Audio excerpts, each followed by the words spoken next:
Stop buying bad GPUs. Let's get you the best GPU for gaming 2026. Welcome back to PC Builder. I'm Jason. Now, picking the best GPU for gaming in 2026, it can feel really confusing. That's why I see too many people buying bad GPUs. We're going to cover everything that you need to know to get the best graphics card for gaming in 2026, including GPU features like DLSS versus FSR, ray tracing, and how much VRAM your GPU needs in 2026. We're going to look at price and performance for both new and used graphics cards, and I'll make specific product recommendations for the best budget GPU in 2026, the best GPU for 1440p gaming in 2026, the best GPU for 4K gaming in 2026, and the best 1080p esports gaming GPUs right now. If you get value out of the video, please give it a like or subscribe for more cool PC content. Let's jump into it. All right, first up, how much VRAM does your GPU need in 2026? Well, VRAM is the video RAM on your graphics card itself, not the system RAM. Now, modern games can use quite a bit of VRAM, and when they exceed the total amount on the graphics card, the game is either going to stop loading textures and just look muddy and bad, or sometimes start stuttering, even crashing. Now, this happens less in esports titles like CS2 or Battlefield 6, and more in graphics-intensive games like Resident Evil Requiem or Black Myth Wukong. Now, while you can turn down the detail settings from ultra to high to medium to use less VRAM, it's not a great experience. Turning on upscaling like DLSS or FSR also increases VRAM usage, and turning on ray tracing definitely increases VRAM usage. In 2026, I recommend a minimum of 16 gigabytes of VRAM for 4K gaming or 1440p heavy ray tracing titles, 12 gigabytes of VRAM for most 1440p gaming, 10 gigabytes of VRAM for 1080p at high settings, with 8 gigabyte cards still good for esports at 1080p, but you're going to have to turn down settings in some titles. And 8 gigabyte GPUs, they're just not going to age as well. In 2026, I would absolutely avoid buying any GPU with less than 8 gigabytes of VRAM. So what GPUs should you consider in 2026? Well, I've got a whole spreadsheet linked in the video description of new and used GPUs, including VRAM amounts, current upscalers, and expected FPS at 1080p, 1440p, and 4K. In the new market, AMD, NVIDIA, and Intel have all released their GPUs for the current generation. For AMD Radeon, that's the RX 9000 series. For NVIDIA GeForce, it's the RTX 50 series, and for Intel, it's the Arc B series graphics cards. We can also consider used GPUs that NVIDIA still supports from the 2000, 3000, and 4000 series. AMD still supports GPUs from the RX 5000, 6000, and 7000 series, and Intel's Arc A series, sometimes available both new and used. For 4K gaming at around 60 FPS rendered without using upscaling, the new NVIDIA graphics cards to consider are the RTX 5090 32GB, the RTX 5080 and 5070 Ti with 16 gigabytes of VRAM. On the AMD side, both the RX 9070 XT and RX 9070 with 16 gigabytes of VRAM or 4K capable. For used graphics cards, the NVIDIA GeForce RTX 4090, RTX 4080, or 4080 Super, or RTX 4070 Ti Super are options, as is the RTX 3090 or 3090 Ti. AMD used options include the RX 7900 XTX and RX 7900 XT, possibly the RX 7900 GRE. For 1440p gaming at around 60 average FPS without using any upscaling, in addition to the 4K graphics cards that I already mentioned, the new NVIDIA GPU options include the RTX 5070 and RTX 5060 Ti 16GB. AMD has the RX 9060 XT 16GB, and Intel has the Arc B580 12GB, possibly the Arc B570 10GB. It's kind of right on the edge. Used options include the RTX 4070 and 4070 Super, 4060 Ti 16GB, as well as the RTX 3080 Ti and 3080 12GB, along with possibly the RTX 3060 12GB. Now, AMD options include the RX 7800 XT, 7700 XT, 7600 XT, along with the older 6000 series cards like the 6700 XT, 6750 XT, 6800 and 6800 XT, 6900 XT, and the 6950 XT. The Intel Arc A770 16GB also probably an option here. For 1080p GPUs, there are no new additional GPUs with at least 10 gigs of VRAM that I haven't already mentioned. Only the RTX 3080 10GB and the pretty scarce RX 6700 non-XT 10GB on the U side. Moving over to more budget options in the new category, we have the RTX 5050, 5060, and 5060 Ti, all with 8 gigabytes of VRAM, along with AMD's RX 9060 XT 8 gigabyte. Used GPUs here, anything in the RTX 2000, 3000, and 4000 series with at least 8 gigabytes of VRAM, along with possibly AMD GPUs in the RX 5000, 6000, and 7000 series, also with 8 gigabytes of VRAM. And we also have the Intel Arc A750 and A580 8GB. You can actually find these on the new market sometimes. Of course, what upscaler does your GPU need in 2026? Upscaling technologies like NVIDIA's DLSS, AMD's FSR, and Intel's XeSS, they allow your graphics card to render a frame at a lower resolution, then upscale that frame to the desired resolution. This allows the GPU to render more frames per second and can boost FPS by over 30% using the highest quality setting. But upscaling can introduce image quality issues like ghosting or disocclusion, especially in motion. Now, there are entire videos looking at upscaling, so this is just going to be a very brief summary. The best upscalers right now are NVIDIA's DLSS 4 and 4.5, along with AMD's FSR 4. While there are minor differences, these offer the best image quality and are generally excellent at 4K and 1440p, while being decent at 1080p. DLSS 4.5 is available for RTX 20 series and newer GPUs, but it really only works well on RTX 40 and 50 series. So for 20 and 30 series owners, you should probably use DLSS 4. FSR 4 is only supported on AMD's RX 9000 series GPUs, but can be used unofficially on RX 6000 and 7000 series GPUs using the third-party program called OptiScaler. XeSS on Intel Arc A and B series GPUs, it's generally good, though it can have some ghosting issues and lack of image sharpness. FSR 3.1 is usable on any GPU, particularly the RX 5000, 6000, and 7000 series, which don't have official support from AMD just yet for FSR 4. FSR 3.1 image quality is pretty good at 4K, decent but can have issues at 1440p, and frankly not very good at 1080p. Of course, there's also game support to consider. A recent TechSpot analysis found that 97% of new titles in 2025 included DLSS 4, while 72% included FSR 4, and 53% included the new XeSS version with the latest upscaler. DLSS also has quite an advantage on older titles before 2025 when FSR 4 was first introduced. Ray tracing. Once considered the future of gaming, ray tracing has honestly taken a back seat with a lot less emphasis for games released since 2024. In our polling, only about 15% of gamers said they would spend extra money for better ray tracing performance. Meanwhile, AMD's RX 9000 series and the Arc B series GPUs have virtually caught up with NVIDIA in terms of ray tracing performance for all but the heaviest path trace games. And there are only a literal handful of path trace games, most of which require like an RTX 5090 to get playable performance out of. So for most gamers buying a new graphics card in 2026, ray tracing performance isn't something that you need to worry about necessarily because it's become less important, and NVIDIA's lead, it's essentially shrunk to almost nothing. So my recommendation here, if you're a heavy ray tracing enthusiast, get yourself an RTX 5070 Ti or faster NVIDIA GPU. Most gamers, however, you should feel just fine getting any brand new GPU and don't really worry about ray tracing performance because it's relatively the same. All right, but what about streaming, gameplay recording, along with creator apps like video editing? Well, this used to be dominated by NVIDIA GPUs. In 2026, AMD Radeon and Intel Arc graphics cards, they are just as capable, particularly using AV1 encoding for streamers. If you want a video capture for video editing in Adobe Premiere Pro, which for some reason still does not support AV1 encoding, and you don't want to transcode your AV1 footage, I recommend H.264 for NVIDIA and Intel GPUs and using the H.265 for AMD GPUs. For amateur level video editing, there's really no difference among AMD, NVIDIA, and Intel GPUs. Note that for professional level use in a couple of programs like Blender, NVIDIA still has quite a performance edge, but for most amateurs, you're going to be just fine. So once you've decided on which GPU model that you want, should you just get the base model that's the cheapest, or should you spend just a little bit more for a more premium one? Well, there are actually some differences between GPUs offered by add-in board partners. That's AIB for short. That includes like Gigabyte, MSI, Asus, and others.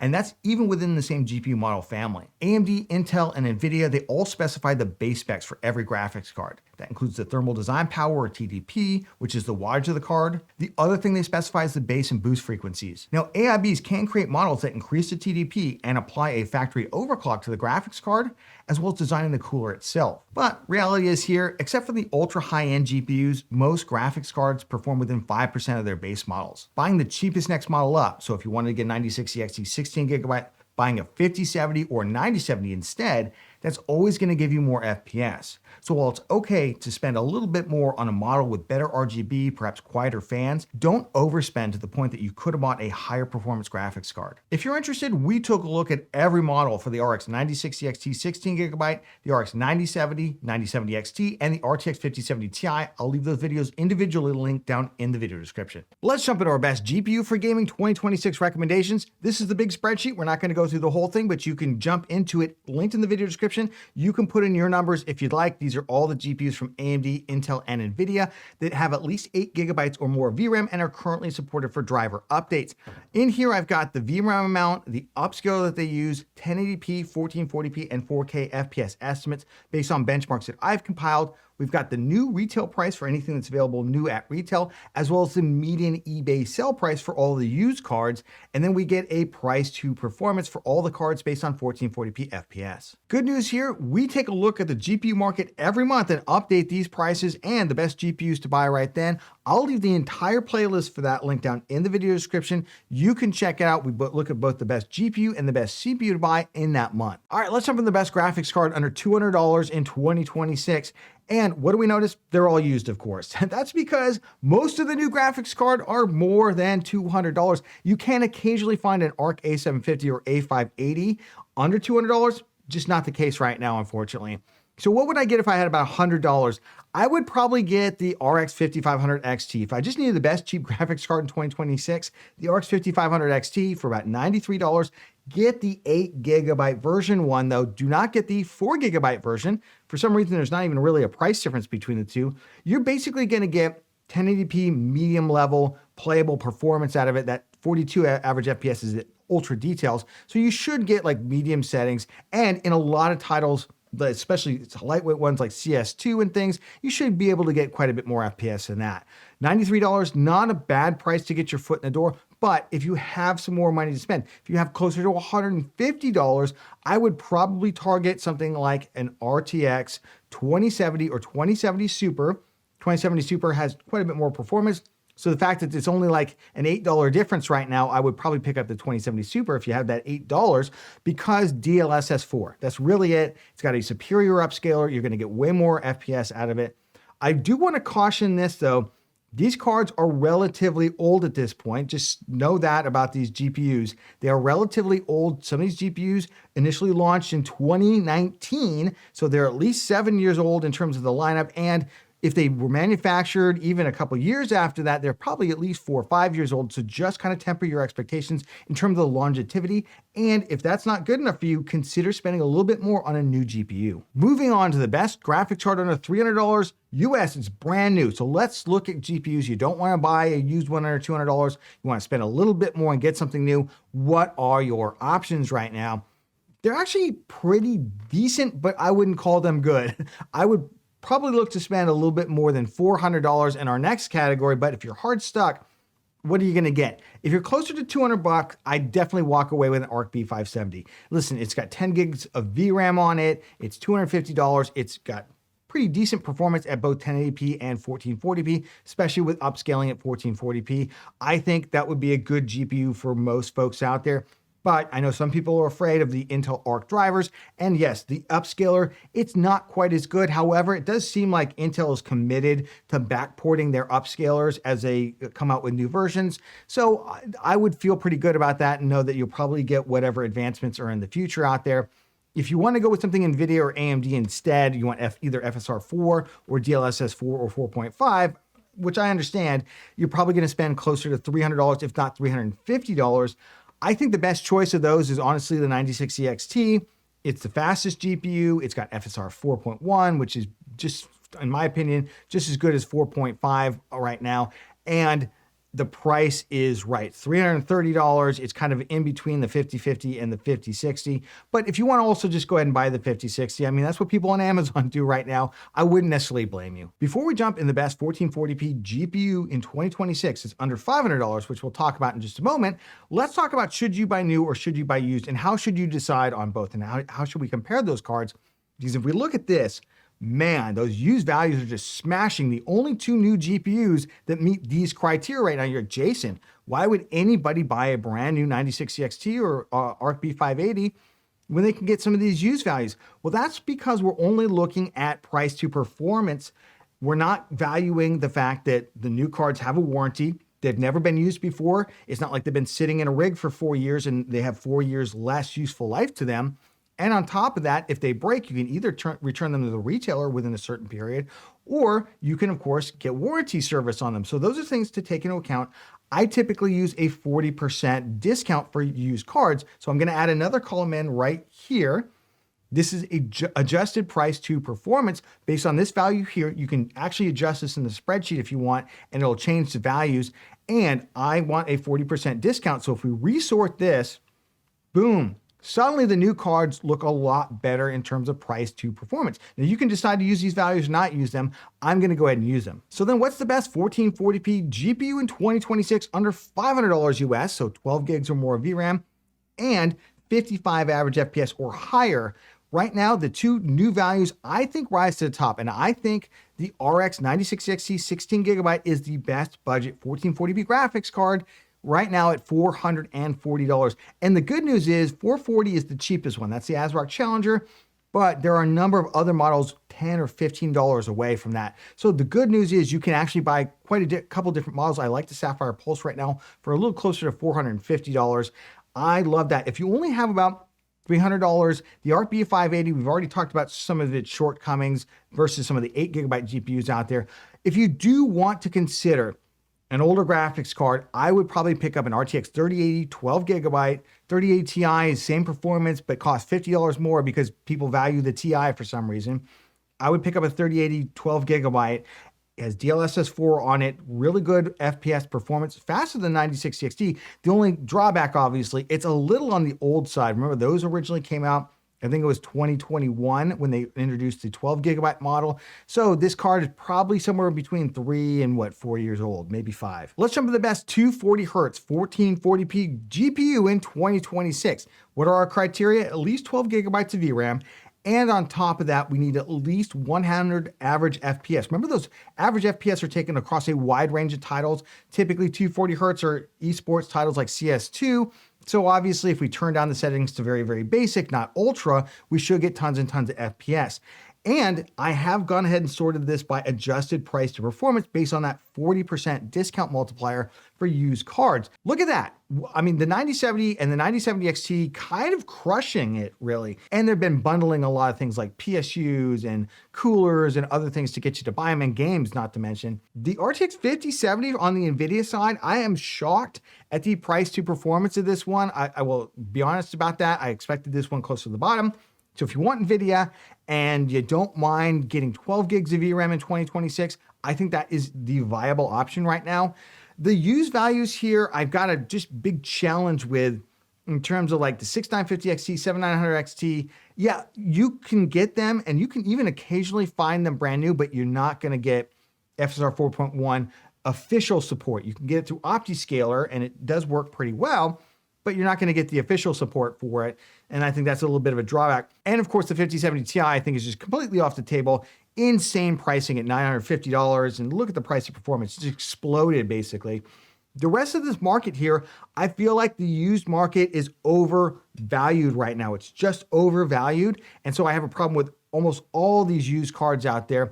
I really thought we'd see like maybe a 4070 Ti Super at a better price. $714 used for that. You could get the card for $714 2 years ago. So don't tell me that a card that is now 2 years older is still worth the same amount of money. That's kind of crazy. I would go for the 9070 or 9070 XT, possibly the 5070 if you have to have NVIDIA. Moving over to the best 4K GPU in 2026. So we've got 16 gigabytes or more of VRAM, along with an FPS at 4K of 65 average FPS or higher. And I have set the adjusted price to performance discount for 40% for used cards. What is this chart telling me?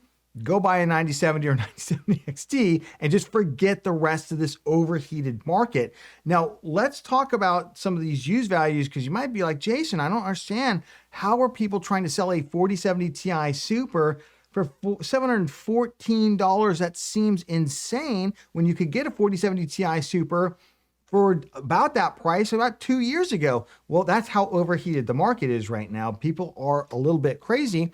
And in my experience with the used market, and I've been doing this for quite a while, anything, especially like 70 Ti, 80 or 90 after it, that's an NVIDIA card, tends to sell for kind of bonkers prices. Look at the 3090 Ti. It's not worth $1,000 anymore, folks. Don't buy it for that. It's really, really terrible. The 4090 selling for $2,300 when the MSRP on that was a lot less. So I would just avoid any of these super overheated market right now. If you want 4K, There's basically three cards I think you should consider. If you're somebody who considers value, I would get either the 9070 or 9070 XT, probably leaning to the 9070 XT just to give myself a little bit more juice at 4K. I'd skip the 5070 Ti because it's stupid overpriced right now. Maybe by the end of the year, we'll see some better pricing for it. I'd skip the 5080 because it's also silly overpriced. The only other one I would consider on here is I have all the money is I would consider the 5090 because the 5090 is the fastest. So either I'm going to go for value, 9070, 9070 XT, probably 9070 XT again, if I'm aiming to play at 4K, or I'm going to go for the fastest, which is the 5090, and I'm just going to spend all the money. Anybody in between there, it's really, really hard. If you absolutely have to have NVIDIA, like the best value NVIDIA is probably the 5070 Ti. So if you're like, Jason, under no circumstances will I ever buy an AMD Radeon card or anything other than NVIDIA, I'd say the 5070 Ti is probably your best bet. Other than that, I don't really see the rest of these values right now. I feel like the used market at the high end is overheated, kind of as always, but it's extra overheated right now. But there are stellar values right now at 9070 and 9070 XT. All right, links for all the graphics cards are down in the video description. Check those out for current pricing and availability in your region. If you got value out of this video, please give it a like and of course subscribe for more cool PC content. Like, did you check out our best CPU and GPU combo in 2026? It's not just enough to get the best GPU or the best CPU, but what's the best CPU and GPU combo that you can pick up right now? Check it out and we'll catch you on the next one.